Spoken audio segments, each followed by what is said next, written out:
BJP শুরুতে হুঙ্কার দিয়েছিল এসআইআর এর পরে রাজ্যে 1 কোটি নাম বাদ যাবে। আর শনিবার প্রথম ভোটার তালিকা প্রকাশ হওয়ার পর দেখা যাচ্ছে নাম বাদ গিয়েছে প্রায় 63 লক্ষ। আর এই নিয়ে নতুন করে তরজা শুরু।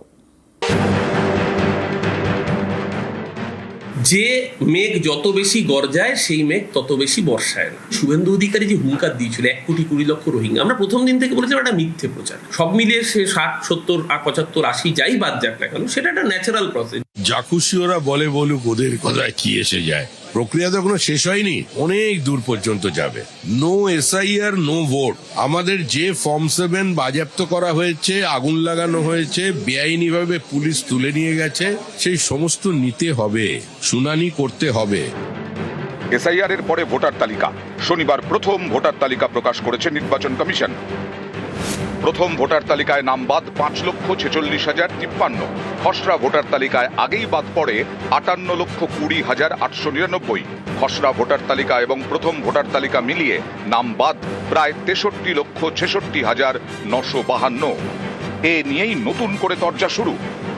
যে মেঘ যত বেশি গর্জায় সেই মেঘ তত বেশি বর্ষায় না। যা খুশি ওরা বলে বলুক, ওদের কথায় কি এসে যায়। ভোটার তালিকায় বিশেষ নিবিড় সংশোধন।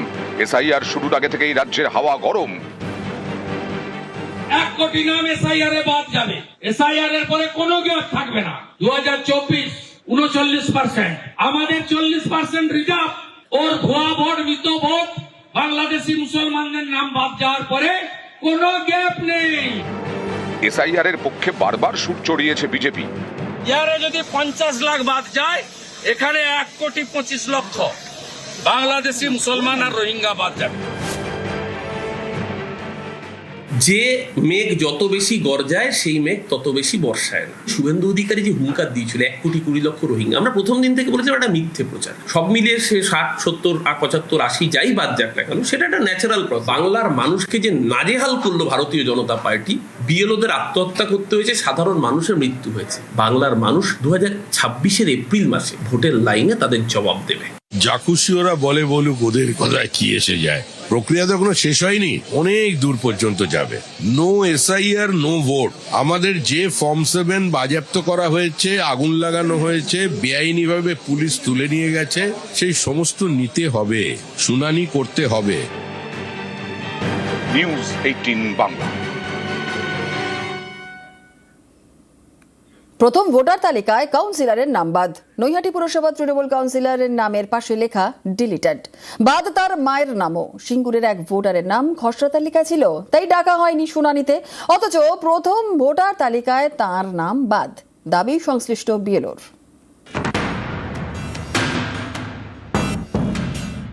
শনিবার প্রথম ভোটার তালিকা প্রকাশ করেছে নির্বাচন কমিশন। বুথে বুথে দেওয়া হয়েছে তালিকা। কমিশনে প্রথম ভোটার তালিকায় বাদ গেছে 5,46,053 জনের নাম। এর মধ্যে রয়েছে নৈহাটি পুরসভা তৃণমূল কাউন্সিলরের নামও। উত্তর 24 পরগনা নৈহাটি পুরসভার 4 নম্বর ওয়ার্ড। এখানকার তৃণমূল কাউন্সিলর সুশান্ত সরকার। নির্বাচন কমিশনের প্রকাশ করা প্রথম ভোটার তালিকায় তার নামের পাশে লেখা ডিলিটেড। তৃণমূল কাউন্সিলরের মায়ের নাম আরতি সরকার, তার নামের পাশেও লেখা ডিলিটেড। ভোটে জিতে কাউন্সিলর হয়েছেন একজন জনপ্রতিনিধি, তার নাম কিভাবে বাদ গেল, এ নিয়ে সোশ্যাল মিডিয়ায় সরব হয়েছে তৃণমূল। এভাবে নাম বাদ যাওয়ায় হতবাক তৃণমূল কাউন্সিলর। 1990 সাল থেকে আমি ভোট দিচ্ছি। আমরা হিয়ারিং অ্যাটেন্ড করেছি, যা যা পেপার চেয়েছে নির্বাচন কমিশনের যে 12টা নথি ছিল, 13টা নথির আধার কার্ড ইনক্লুডিং সমস্ত ডকুমেন্টসই জমা দিয়েছি, যতটা ডকুমেন্ট জমা দেওয়া যায়। কিন্তু আজকে দেখলাম হঠাৎ নামটার ক্ষেত্রে ডিলিটেড এসছে, আমার এবং আমার মায়ের ক্ষেত্রে। না আমি রোহিঙ্গা না বাংলাদেশি, অথচ আমার নামটা কেন বাদ গেল এটা একমাত্র এরাই বলতে পারবে।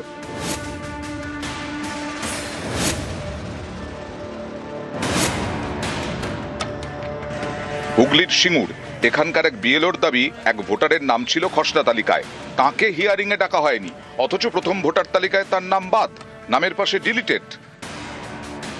ডিলিটের কোনো কারণ নেই। একজন দেখতে পাচ্ছি আমার বুথের ভোটার, তার বয়স 91, তাকে কোনো হিয়ারিংয়ে ডাকা হয়নি, কিন্তু তার নাম ডিলিটেড হয়ে গেছে। প্রত্যেকটা বুথেতেই দেখা যাচ্ছে কিছু কিছু ভোটার আছে যাদের হিয়ারিংয়ে কোনো রকম ডাকা হয়নি, অথচ তাদের নাম একদম ডিলিটেড দেখা যাচ্ছে। পূর্ব বর্ধমানের কাটোয়ার বিবেকানন্দ পল্লী, এখানকার বাসিন্দা সুবর্ণবালা দে, বয়স 95, তাঁর নামের পাশেও লেখা ডিলিটেড। আমার বয়সের 100 কাছাকাছি, আমি এবার কোথায় যাবো? আমি তো আগে ভোট দিতাম, এবার ওটা নেই কেন আমি জানি না।